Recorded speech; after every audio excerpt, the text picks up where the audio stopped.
Don't see. All right, so we are live, guys. So, welcome to the Building Doors Live, LinkedIn Live for May. I'm your host, Marian Mills, and today we're diving into Behind the Voice Mental Health Matters. I am thrilled to be joined with Monica Randle, voiceover actor from LA, licensed psychotherapist, and founder of Mental Wealth Works. Her brother, Eddie Randle, dedicated journalist and storyteller, morning anchor at the NBC Connecticut, but his his greatest accomplishment is his sobriety. Mm. And we have with us also veteran voice actor Dee Alvis from Florida, who's been heard in over 60 countries, voiced everything from animated series, video games, and the voice.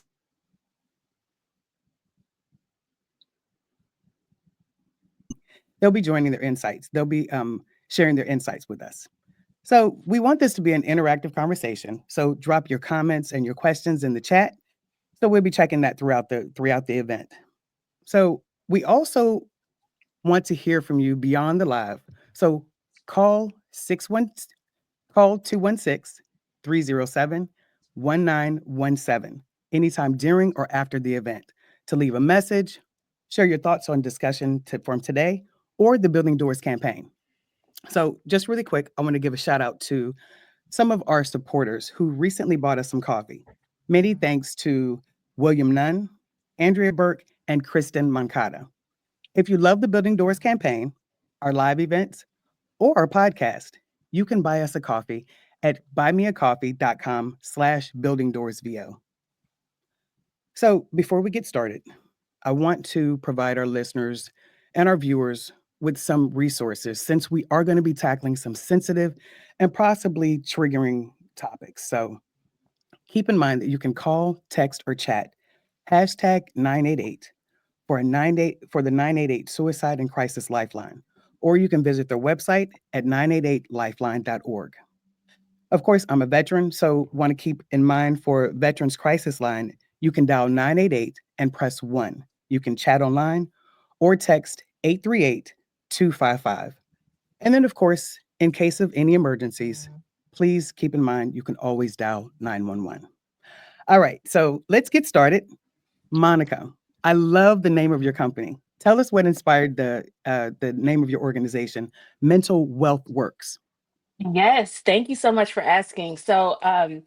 I came up with the name of my company for three different reasons. Okay. And actually, I'll give credit to God for this, obviously, because I didn't come up with this on my own. Actually, so the first reason is it's biblically based, Mm, and it comes from Scripture, James 2:14 through 17, which is faith without works is dead. And the reason yes. why that applies to mental health and therapy is that in other words, if you can envision yourself changed or healed, then align your actions with that belief, right? You Yeah. start putting um, uh, your foot forward to make that happen, and so you make the efforts to make that a reality. So that's the first reason. Then the Hmm. second one is based on logic. There must be movement to get anywhere. One step at a time, even small steps count. And then the third reason is that mental wealth really does work for you if you put in the work. And so I used to use the term work a lot when I worked with younger kids, like earlier in my career. And there was one child, she just was like, I guess it felt like school. So she was like, stop saying work. And I was like, I mean, you have to put in some effort, in other words. So, That's right. that's what it's about. So, yeah, those are the three reasons of how I came up with my name. I love that. And I love the fact that it's biblically based. I love that. Thank you so much for sharing. You're welcome. Dee, in preparing for this panel, Mhm. you shared with me briefly, you mentioned that you actually lost a loved one uh, who had a mental health challenge and had some struggles. How did that impact your battle? I mean, I've had a few, uh, Yeah. including actually one earlier this year. But yeah, when Mhm. we were talking, it was about my older brother and my only brother. Uh, you know, I just think it just shed a little more light on the fact that me personally, and I think this applies oftentimes culturally to men in general, but Mhm. specifically men of color, it's Yes. often very taboo. Um, you know, It's always just suck it up. We no one cares how you're feeling. Like it's, your purpose is to just get the job done, and with a smile on your face. And when times are tough for things like that, it's find a solution. And not to say that there isn't support, but I think that's a stigma that gets beat into us. That's right. Times from a young age, boys don't cry kind of mentality and things like that. So I know my brother just didn't believe in it. We had a lot of talks, and I was like, dude, I was the same way, but look what a mess I became. Yeah. So you have much to lose if you don't A, acknowledge this, and B, try to get a grip on it. But not something he wanted to hear, and eventually, it's a disease in its own right, and it got the better of him. So when we got that call, it was shocking but not surprising. That's the way I would describe it. Like for me, it was more about being there for my mom and being supportive for her. And again, which is kind of ironic because I'm like, okay, here's another time where I told myself, put your feelings aside and be the strong one for others. And, now in that situation, I felt that was the right thing to do. I think stigma or not, that would have been the way I would have handled it. But it's just one of those things where, I get involved with a lot of groups and things like that where I spend a lot of late nights talking to folks going through some stuff. Yeah. And that's just something I've devoted myself to the last, basically since the pandemic. Okay. And because I feel like that escalated it quite a bit. If you look at the stats, suicide rate in the States was skyrocketing from 2020 on. And the largest demographic were men ages, 25 to 50. So not something most people would have expected. But yes, you just try to do what you can while juggling your own demons and hopefully do something positive and keep other people from drowning in their own, what they're going through. Wow. I appreciate that. And I love the way that you shared and acknowledged that you're dealing with your own stuff. So many people actually deal with that. So trying to actually figure out the best way to actually help yourself, but at the same time not be selfish and actually help someone else. So You I can't appreciate you pour out of pointing an that out. empty cup is what it That's comes right. down to. There's some times where I just don't have it in me, and I Mhm. have to put those boundaries in and say, look, guys, I promise I'll be there for you next time, but tonight I can't. You know what I mean? Because otherwise, That's right. I'm not doing myself a service. I'm not doing them a service. No different than with your clients. If you're not at your best, you don't want to, give them a half-assed effort, especially with something this important where it can be life or death. Definitely. Cheryl, I appreciate it. She said that she's so sorry to hear about your loss, and she said she's basically saying that that you didn't have an outlet to process your feelings at the time. So yeah, that's definitely a good point. But I appreciate you for pointing out that you can't pour from an empty cup. I think a lot of times we're trying to give, and sometimes you have to be selfish to protect your own mental health. Right. Because oftentimes I think it's that mask, right? How Yes. many times have you heard about somebody, taking their own life, and you hear people saying, oh, they were so happy, I would have never known, and oh, if only I knew something was wrong. It's like, because when you're feeling that way, one of the best things, or I shouldn't say best things, one of the things we're best at, we're Yes. at our best, I think, is putting on that mask. Yeah. I mean, Having a and smile. Yeah. maybe that's why I got into acting. I don't know, because I was able to fool a lot of people for a lot of years. So Yeah. Thank you so much. I appreciate that. And Eddie, you stated that you realized during your recovery how mental health and sobriety actually went hand in hand. Can you share your journey and the importance of taking care of yourself physically, mentally, and emotionally? Yes, and first of all, I just want to say, Marian, thank you for having me, and Thank a you. shout Thank out you. to Dee. I loved hearing your story, and to my sister Monica as well. Yes, absolutely. Monica's one of my biggest inspirations, and yeah, a bit of my story. I developed an addiction to with drugs and alcohol um, pretty early on in high school. Alcohol, drugs came into the picture later on in college, and stayed until my early 30s until I got sober. But my first addiction was neither drugs nor alcohol. My first addiction was food. And I grew up constantly being overweight. I was the one in my family that was always overweight. At my heaviest, when I got into college at 23, I was 430 pounds. And I had gastric bypass because I had several health reasons. Okay. And after losing the weight, a year and a half, 2 years later, I felt better. I felt that I can do all this stuff. And then, I was dating, I was doing a lot of different things. And then, of course, already being having a heavy addiction with drugs and alcohol, it just kind of went out of control. Yeah. And I just started doing a lot of partying. Things just went haywire, for lack of a better term. And it took several different situations for me to finally decide that I really had a problem, and say that I had a problem. And there were a lot of people who told me I had a problem, but I wasn't willing to listen to them. And at one point, I finally did at the age of 33, and I stepped into a 12-step program, also with the help of a therapist. And when I got sober, even though I had gotten sober maybe 7-8 years after gastric bypass and losing the weight, I started to really realize that the reason I drank and I used drugs and alcohol were the same reasons that I overate. And it all stemmed from childhood and the neglect that I showed to that inner child. And I had to really hone in and figure out who Eddie is. And once I saw the root of my problems really was me, and a lot of the things that I was going through as a child that I just decided to throw away and not really address, I really started to find myself.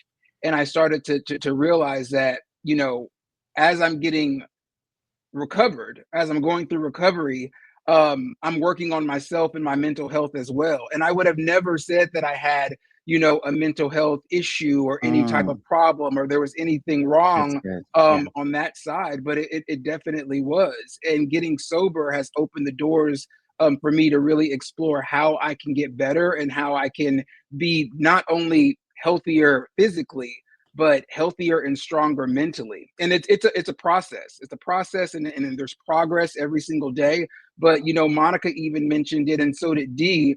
You have to work through that. You have to continue to put in the work. And so that's what I tell myself every single day, is that I have to work every day at staying sober, but I have to also work every day of understanding who Eddie is, who Eddie was, so that I can be a better Eddie presently and hopefully in the future. But it all works hand in hand. Like, if my mental health is not together, then everything else is going to start to, flounder, is going to start to fall. My professional life, my love life, all of those things are not going to work well if Eddie is not well. And I love what Dee said about, not being able to pour into someone if your glass is half full. Absolutely. And it's so important to focus on yourself and to make sure. It sounds selfish, but you really do have to focus on yourself before you can really be any use to anyone else. Yeah. Thank you so much. As you said, as everyone on the panel has actually stated, but the scenario that you just gave is just like they say on the airplane. You need to make sure that you mask yourself first before, because you can't help someone else if you can't breathe. So yeah, it shows that everyone has a story. Let me actually get caught up on some of the comments. A lot of people just saying hello, congratulations, and just basically thanking the panelists for their bravery and opening up. Thank you so much, Kevra. I appreciate your support. Now, I know I just saw a question. I saw a statement where someone was saying, hopefully we can put all the days of sucking it up. Terry, this is a comment from Terry Briscoe. He actually said, hopefully we can. Terry! Yeah. Hopefully we can suck up the days of suck it up and burying your feelings behind us. Uh, at least headed in the right direction. And I definitely agree with that. That's what I love so much about this panel. Why I'm so passionate about mental health from my own personal reasons. And as I actually stated, the panel is so passionate about mental health as well. So that actually starts the conversation, and it starts with just that. Um, and I appreciate Michelle's comment. She actually stated, she said, no joke, being being able to talk to myself in a padded room as a voice actor has been so helpful to her mental and emotional health. So yeah, and it's whatever people, whatever you find it works for you. So Yeah, that's a Dee, great. I love that because that's honestly something I do from time to time. Where some days you just want to scream at the sky or whatever. And as voice actors, we have this equipment where we can go into our actual Mhm. padded rooms, and I can like unleash my stress vocally, uh, Yeah. and not bother my wife or anyone else. Because they can't, it's kind of a weird thing, but it's been therapeutic where I'm like, you know what? I have this box that's padded that keeps the sound out. That's it. Rather than, sometimes it's something as dumb as, my sports team lost, like Jason Tatum, a Celtics fan, blew out his Achilles game 4 the other night. And I Oh, I was saw that. so Yeah. bummed. And then I'm sitting there like, why do I feel bad? I'm just a dude on the couch. But then I'm like, well, I feel bad for this young man. I feel bad for my team. Mhm. And then I did. I came into my little padded room and I was like effing bombing left and right. It sounds dumb, but try it sometime, voice Yeah. actors. It's very helpful. No, I appreciate that, Dee. You actually started in on the next question that I had for you, and that Oh, is, sorry. how do you make? No, you don't have to apologize. Like I said, I want this to be an interactive conversation, so you just flowed right into it. How do you maintain your own mental health on a daily basis? Yeah, I think it's work is very always been, I'm one of those people when something bad happens, I like to throw myself into the work. Mhm. Uh, it helps when it's busier. And Yeah. some voice actors know some days are slower than others. Hmm. But it's mainly trying to focus on something positive. You know what I mean? I think it's the hardest thing, obviously, because we're emotional creatures. We're Yeah. dealing with, especially this day and age, we've been programmed to be very reactionary. I think as social media evolved and you know news media and everything, it's like there's a lot. We're being bombarded with negativity. You know, Yes. more times than we can process. I mean, it's literally got to be 1,000 times a day if you're Hmm. active. You know what I mean Yeah. on your phone and things like that. Yeah. So, which I think in business a lot of times you have to be right. We're always social media marketing. We use LinkedIn, we use Instagram, we use whatever. All the different avenues that we're going down, there's going to be negative stuff thrown at us constantly, like an episode of American Gladiators, The Gauntlet or something. And it just, you gotta sometimes just tune it out. And even though, the best way is to just turn it off, right? But then you're kind of letting it win.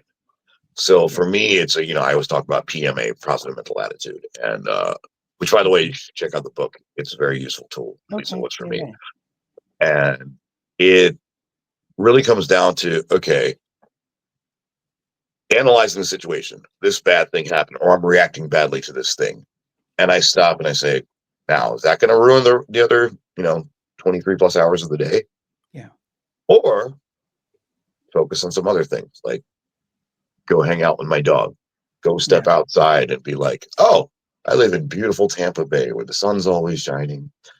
Soak up some vitamin D, which is also good for the mental health. That's right. Yeah. And yeah, and or just take a break to maybe go. That might be the time when something's really getting to me. I'm like, okay, now it's time for exercise because I Yeah. feel that's important. I Hmm. feel it's a good idea to devote at least a little bit of time each day to serving your body, Yeah. and that helps with a lot too. It's a lot of stress relief. It's good for the mind. Uh, gets the blood flowing, and just try to focus on, excuse me, instead of what Hmm. I don't have, what I do have. Yeah. Uh, not in the point in my career I'd like to be. I'm not as tall as I hope to be, but that's never going to change. Like certain things, and it's a lot of what we discussed earlier with childhood. It's a lot of that goes back to childhood trauma and things like that, and you can't go back in time and fix that. But like I mentioned, my mother and I are very close, but there was a time when we weren't. So as our relationship grew, from my adulthood, we fixed a lot of that because she was very open about her flaws, and I'd be open about mine. Yeah. And all the other stuff that's going on. My father was very abusive, okay, to her, which affected the family naturally. And immigrating from the third world and coming to America, that's a lot of stress as it is. We came from Sri Lanka during the Civil War, and then it's like, and then I have the disability, so I'm kind of a burden, right? So it's kind of like, I don't know, it's like our family got here in 1983, and then there was a lot of odds stacked against us. Right. And I realized that it took me a long time to figure this out. Therapy helped too. I thought I was the biggest hindrance to the whole family. That's why daddy was mad. And that's why mommy cried. And that's, so there was a lot of guilt I felt where like I was the catalyst to all the bad things in our life. Yeah. Which is not something a child should feel, but it's, and I'm not saying anybody put that on me, but it's the way That's I right. Yeah. it. Yeah. No, that's good. So a couple of questions and comments. Veronica, I really appreciate your comment. She says that she didn't know anything about mental health growing up as a kid, and she's so glad that it's being talked about now, which is so true. A lot of times I've heard adults actually say that they don't understand how a kid can be depressed, have anxiety, or have PTSD. So yeah, that's so good. I'm definitely glad that the conversation is open and more available. Um, Kat Peterson said mental health looks so different for so many different people. And she said that she's so glad to hear how others are finding what works. And that again, going back to the name of your company, Monica, that word works, putting in the work and actually finding what works for you. It's definitely not cookie cutter. Eddie, we have a question for you. Is that someone actually put in the chat? What are specific things or routine that you actually do every day to keep yourself on track? Two, when it comes to my mental health, I link that with my physical health. I spin a lot, so I go to a spin class probably 4 times a week. I also used to be a spin instructor when I was in Wichita, Kansas, a few years ago, or a few months ago, for a few years. But when it comes to my addiction, that it really goes hand in hand with my food addiction and keeping my health together, and my addiction to drugs and alcohol. I work a 12-step program. And I've been sober now for a little over 6 years. My sobriety date is November 3rd, 2018. Yes. And the 12-step program is really what helps me. I know that I have to keep doing it. I have to keep going. I do that probably 3 or 4 times a week too, but it goes back hand in hand.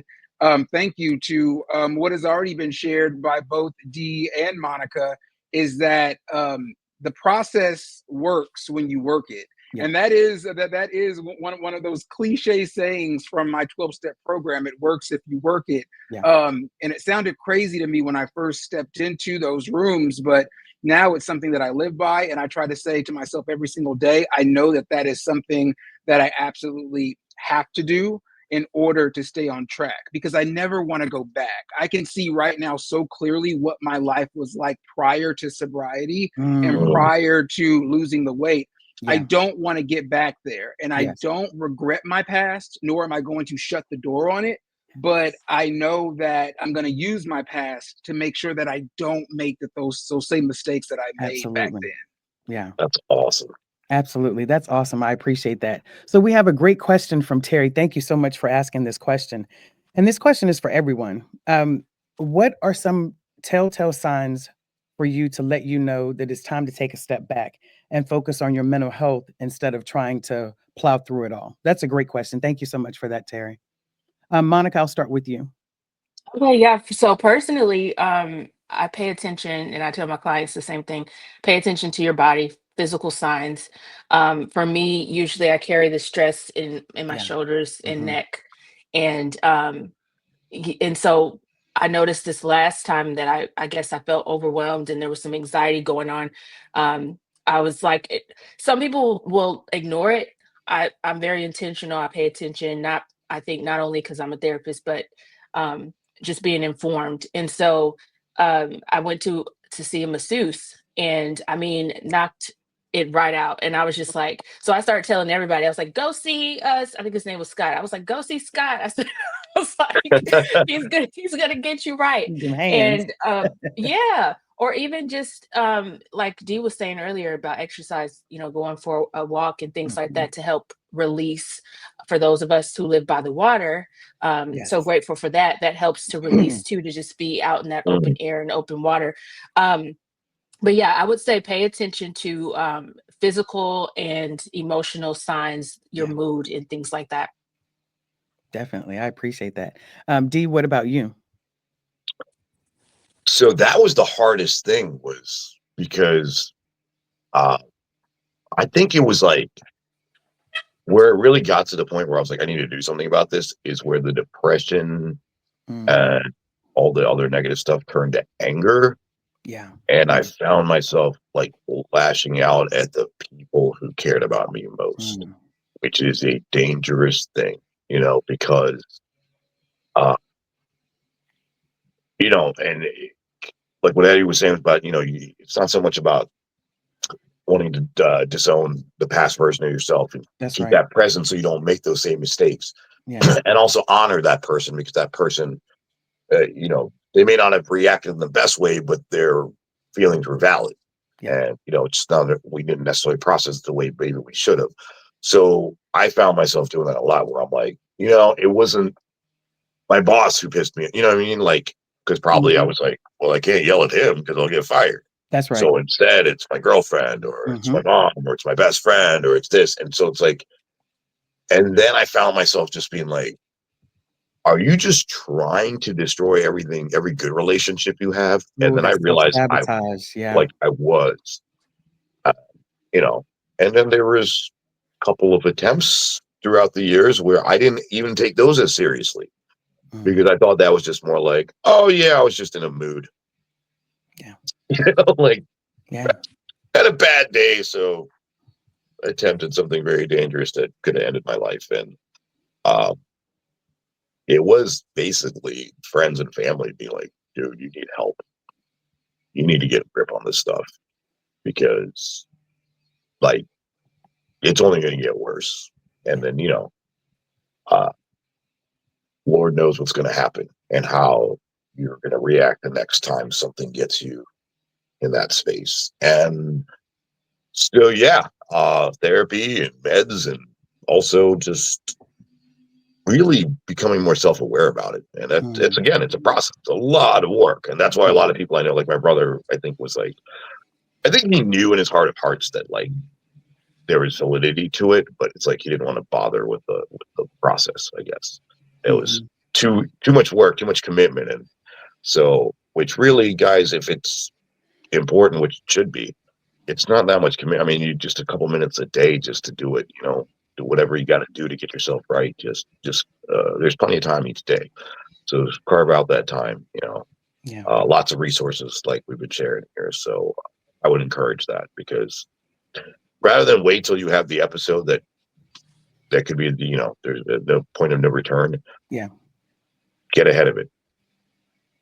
No, I appreciate that word, self-aware. And I think it takes therapy to actually be self-aware. As you were talking about, Monica, the tension sometimes that we carry, we'll make an excuse for it or just ignore it. Or D, is some of the examples that you were giving when we're snapping on someone else. When we're snapping on someone, sometimes we just don't take especially uh, when we haven't actually been able to deal with whatever the baseline and whatever that issue is. A lot of times we don't take accountability for our own actions and being honest with ourselves, but that self-awareness actually helps. I wanted to thank Terry Clary. She said nature is the most powerful healer, and I believe that. I definitely agree with that. And uh, Eddie, if you could actually answer the same question, what do you do to actually, tap into that every single day to actually maintain your mental health? Yeah, it's very similar to what was shared Yeah. by Dee and Monica. I mean, one of the things that I've noticed is that I don't think I ever really have had a 1, 2, 3, 4, 5, 6, 7, 8, 9, 10. I Mm, have a 1, a 2, and a 10. right. Yes. Like the numbers in Yeah, between just don't happen. that's right. And it just I'll lash out really quick, and Yeah. everyone's like, "Where did that come from?" Like it went from literally 0 to 10 so quickly. But what I have learned is the power of conversation and the power of just talking. Like, I bottle so much stuff up, which we all do. Now that I Hmm. know through therapy and through my 12-step program that I can have an outlet. There's another alcoholic that I can talk to. There's Mm, another loved one that I can talk to. I call my yes. sister, Monica and I talk every single day. Yes. And Awesome. there's so much power in just being able to talk. And even when I talk to my Yes. friends, once you have a conversation and you're feeling like really anxious or upset about something, all the time after these conversations, either I say it or I hear, wow, I feel so much better just with that 5-minute conversation, because you're releasing it. You're letting it out. You're not Yeah. letting it fester. And that's what I would do for so long, is just let everything build up. Situation 1, 2, 3, 4, Mm, 5, to the point where now I'm lashing out at one individual, but they're getting everything that I've been yes. holding Yeah. in for the That's last, good. several days. So I think just Guilty. that power. Yeah. Power of conversation, power of talking just goes so, It, so far. Uh, Eddie, thank you so much for saying that. That has been my prayer for this live event, and that is just talking. Talking is very therapeutic. No, even if sometimes if you talk to your dog, if you talk to, Yeah. like you said, a friend, even if they don't understand it, as long as there's no judgment and no stigma in the person that with the person that you're talking to, it's extremely therapeutic just to get it out. So I really appreciate that. Um, so, Monica, in the talks of mental health and everyone's work looking completely different, let me ask you a question about you shedding some light. Is there a difference in the symptoms and treatment in certain mental health disorders for men and women, or no? So symptoms can show up differently, sure, for men and women, but based on the individual too, I would say. Okay. Hmm. There's also a difference in what's socially acceptable or tolerated as it relates to men and women. So Okay. we know historically, I would say people would probably um, judge a man for probably crying and probably still Mm, do that. yes. However, what I've seen, and I'm so happy to see, is some of my male clients and male clients of color, especially, um, they're crying more than the women. And I'm just Yeah. like, Let it yes, out. let it Yes. out, exactly, let it out. And it's a safe space to do that, because Hmm. when they're not in that space, they may feel like they need to be um, strong for the family. And Hmm. so when they get, I promise you, intake session, first session, I'm like, it's powerful. I mean, It just is. letting it out. And so there also might be like social pressures that one gender experiences more than the other. Okay. Then there's the underlying issues or barriers that could be different for the individual. So the DSM criteria that I would point out, which is the manual that we use to diagnose, doesn't differentiate between Okay. male and female. So if you meet the criteria, you meet the criteria. Okay. And so it's up to us as providers to be able to pick out, what symptoms might be masked, or to find out what's really going on there.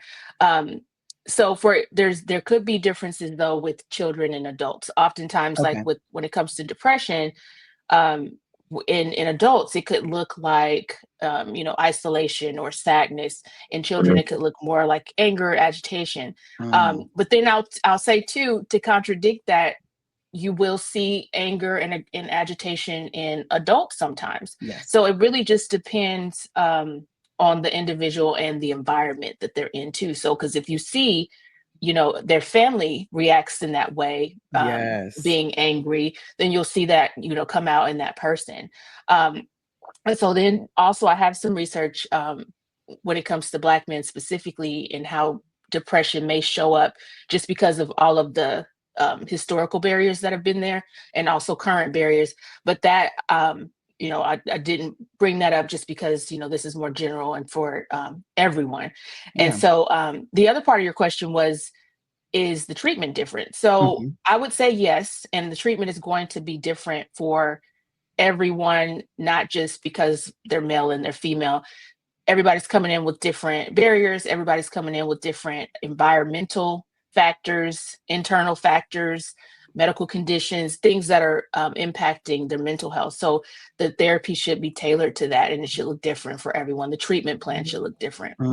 Yeah. Thank you so much. I appreciate that, especially when you're talking about something being tailored to an individual. Again, it's not cookie cutter, and it never should be. So thank you so much for that. You're welcome. A lot of welcome. people, just wanted to let you guys know, a lot of people in the chat are saying congratulations, Eddie, on your sobriety and putting in the work, as well as just thanking everyone on the panel for sharing and being so vulnerable. So thank you so much. Just wanted to let you guys know that. I got to preach. Someone was saying preach. Not really sure exactly. Maybe I think that was when Eddie or Dee was talking. And again, just thanking the panelists for being so vulnerable.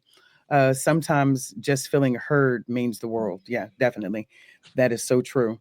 All right. So the next question that I have, Dee, what advice would you give to someone who's thinking about getting help, but struggling with the stigma around mental health? I say just do it, because the other thing too, I think these days, because you have the telehealth and things like that, right? Yeah, definitely. You can, and I'm not saying you need to hide it, but if that helps you initially, because I think once you take that first step, you'll start to feel better. And then again, the right therapist will help give you the tools to navigate those waters, and just so, if you feel like you need to keep it on the DL, then there's ways you can do that. But as much as it sucks,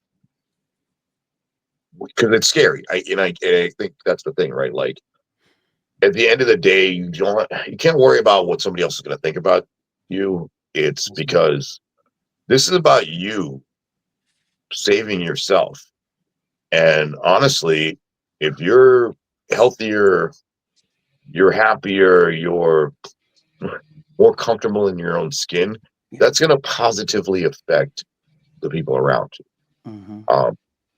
I know, like, this is something where, like, my wife, God bless her, because Lord knows what she's put up with. Because I was like, moving to Florida was a huge thing for us. Again, with the Mother Nature and things like that, leaving Baltimore, the concrete jungle for alligators and stuff. But it was like, again, that was part of the thing, was like for mental health reasons and physical health reasons. But then the pandemic hit, and I was kind of like, it in hindsight, it's easier for me to analyze it now, but like for her, I can't imagine how horrifying it must have been, because it's like she saw me devolving. Like, I'd come so far, and then I was just like, right back in that place. And and then look, she encouraged me to get back into therapy and doing all those other things. But like, if you're feeling like you're ashamed, don't feel ashamed. It's so different than if you broke your foot. You wouldn't be like, I'm not going to the doctor. You know what I mean? Right. You go get help. Like, this is important. That's why it's mental health. This is not like, this ain't, again, we got to erase these stigmas. And I think we've come a long way in this country, and hopefully worldwide, in recent years, but we still got a lot of work to do. So, anybody that's going to sour you on getting better is probably not somebody you need in your life. And that's part of the thing for my journey, was like, I had to cut a lot of toxic people out of my life. And that included family members. That included people I loved, people I've known for most of my life, that, people that was like brothers and sisters to me. But, sometimes it's like those other things weighing you down. And if something isn't uplifting you, life's too short, and especially if you're an adult and you've got all these other responsibilities, you got to worry about putting food on the table and keeping the lights on, especially in trying times like what we got going on right now for a lot of folks. Don't let the haters keep you from accomplishing your goals. It's like anything else. So don't be embarrassed. There's nothing to be embarrassed about, because again, it is a medical thing. Absolutely. Yeah. Cheryl just chimed back in to let everyone know that she said preach just because of all the truth bombs that were being shared. So that was Sounds basically about right. Yeah. everyone. Thank you, Yeah. Cheryl. Yeah. So Terry asked an important question. He's asking and made a statement saying the suicide rate is high amongst veterans. Marian, as a veteran yourself, who has faced some of these issues and gotten help, why do you think that there are so many other veterans who are not who have not made use of the resources available? And thank you so much, Terry, for that question. It's definitely a necessary question, and just again having that conversation. But simply put, it's the stigma. It is the culture of the military that, going back to what um, everyone has shared, being strong, and a lot of times even for me as a social worker, I never shared my mental health because again that the stigma that's around, how is someone that's in the helping field going to help someone else if they're struggling with their own mental health. So yeah, it's just the stigma, and that is why I love having, that's why mental health is so important to me, and I want to create an environment where just talking about it is normal. It's normalized. As you said, Dee, mental health is just like your physical health. It's a part of health. Sometimes it can be healthy, and sometimes it's not healthy, and you have to find whatever that balance is to make sure that you actually have what you need. But that's why I am such an advocate for veterans getting the help that they need, uh, because it is sad to lose people to such a disease when there is help available. So, Mhm. getting rid of the stigma, I think, is one of the first things that's most helpful for that. Eddie, what Amen. advice would you give someone who's struggled with addiction for so long that they don't think that they will ever get sober? I feel like if someone, because I can only speak for myself. Like for Sure. me, I realized I had a problem. I knew that I wanted some help. I didn't really know how to ask for that help, but I knew that I needed to seek it, and that deep down, even if I wasn't ready to admit that I had an issue, I knew that there was an issue, because I'm sitting here thinking like, why am I drinking every day? Why am I doing this? Why are Mm, these decisions that I'm making? And I would just go back and stress what Dee just said about saving yourself. Like, you want to save yourself, and when you look at that, like, where are you going to be tomorrow? Are you mm, even going to get through today? Like, if this is what you're thinking of, take some action in that. Just work to take some action in that, and look for those resources out there. Before I found a 12-step program, it was suggested to me by my therapist, and I had, seek therapy. And my okay. therapist has also worked another 12-step program, and was able to tell me, like, you can go and get help here. And it's the work of that 12-step program along with therapy Yes. that has really helped. It goes hand in hand. I mean, that saying, "It takes a village to raise a child." I always Yes. reiterate that and switch it up and say it takes a village to raise an Eddie, because I really do need a lot of help, and I've been able to receive that help. I'm blessed enough to have a sibling who has a background in professional mental health help, and Yeah. so I've been able just to talk to her, and see that those resources are available. But it goes back to just that conversation, being able to talk about it. Like, once you can admit it to yourself, be willing to take one more step and admit it out loud to someone else, and those Mm, resources are out yeah. Yeah. Being able to say it out loud, I believe, is very healing. there. Hmm. Extremely healing. Again, just talking about going back to just opening up the conversation and actually talking. Um, Again, so many people are just making comments about. Uh, oh, I believe this was in conjunction to asking the question about why a lot of people don't use different resources. But Rebecca said, my thought is you would want a person to love and accept you, or seek help to start that healing, and you start yourself you yourself are worthy of that same love, and you deserve that. But yeah, I definitely agree with that, even though I chopped up the question. But basically that's so true. A lot of times it's like preaching to the choir. We can actually give help to someone else, but sometimes we don't even seek that help for ourselves. But yeah, it's like, we're very deserving of that help. Because it relates to pain. And Oh Cheryl just yeah, basically said that it's related to pain and struggle. And again, that's something that's difficult to talk about and for people to share. So yeah, definitely, I agree with that as well. yeah. I didn't Um, know that those things were related for the longest time because dealing with a physical condition, I figured like, well, maybe God mm, spared me from the mental health aspect. It's like, no, they go hand in mm, hand a lot of yeah, times. So they definitely do. Yeah. I can't. Okay. All right. So, and then Monica, I guess just one last question uh, before we actually end. What is some of the biggest misconceptions for when it comes to mental health that you found in your practice? For your patients as well as maybe their support systems. Yeah, I would say like some of the biggest misconceptions will be like some individuals or communities still struggle with mental health even being a thing. And then you add Right. therapy to that and they're completely lost. They're like, what? And so, but I think what I'm seeing is, which I'm again so grateful for, is like people realizing how important it is. The education is there. They're learning about how therapy can be beneficial, and so Mhm. buying into it more. And so some people new to therapy that I see are still struggling a bit with like what therapy should look like and who could benefit from Mhm. therapy. Mhm. Um, there's some clients that will show up, to therapy, and they'll sit there and look at me like, "What's the next question?" Yeah. Yeah. And I'm like, we're having a conversation here, so and I don't know you, so it's not like I have abracadabra magical answers to Yeah. give.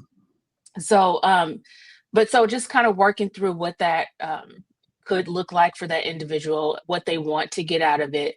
I had a friend who will remain nameless, but said we were talking about therapy, and she was recommending therapy for someone else, and then she was just like, "Yeah, I don't need it," and I was just like, she said, "I'm not perfect, but I don't need it." And so I Mm. would argue that because you're not perfect, because we're not, none of us are, Right. that you may not quote unquote need it to continue on with life, but we've all used some sort of therapeutic experience to get through life. And I would say therapy could be beneficial for anybody. There's always something that can be dug up, something that you're not even aware of, that's Mhm. maybe um, the foundation of what's going on with you, like the behaviors that you have, the way that you think, your mindset. So Yes. I would say anybody could benefit it. And I would say I think it helps to look at therapy as a conversation between two people who are collaborating on how to move the needle forward. And even if it's just a little bit. So we're processing, I we're love that. exploring, we're identifying resources, whatever those look like for you, because everybody doesn't have the same resources, but we're learning about ourselves on a deeper level. And so again, the word is work. But I would say intentionality as well, being intentional Mm. about what you want life to look like, what you want to feel like, and then moving towards that. I love that. Thank you so much. So we're at our time. I have, excuse me, I have thoroughly enjoyed this. So sorry. I have thoroughly enjoyed this. A huge thank to my panelists for sharing your time, your personal stories, and your expertise today. On behalf of Building Doors, we truly appreciate you. And a big shout out to our listeners and for supporting Building Doors and for being so engaged in this live event today. It has meant the world to me, as I stated, being so passionate about mental health and just having this conversation. My prayer was that this conversation encourages at least one person and to actually seek help. Again, I just want to give out some helpful resources. Call, text, or chat hashtag 988 Suicide Crisis Lifeline, or you can visit their website for a few more resources at 988lifeline.org. For the crisis veteran veterans line, you can dial 988 and press 1. Chat online or text 838-255. And of course, in case of emergencies that this may have triggered anything in someone, please dial 911 in case of an emergency. Again, if you want to support the campaign, you can buy us a cup of coffee. Go to buyacoffee.com/buildingdoors.vo to donate. Thanks to all of our recent supporters, Andrea Burke, Kristen Moncada, and William Nunn. And remember, we'd love to keep the conversation going, so call 216-307-1917. Anytime you can leave us a short message about your thoughts about today's discussion or the Building Doors campaign. And of course, don't miss the next live event with Tina Zaremba. Her topic is starving artist mentality, and that'll be on May 28th at 7 p.m. Eastern Time on Instagram. Thank you so much, everyone. Enjoy the rest of your day. Thank you, guys. Yeah, Thank you all. Thank you.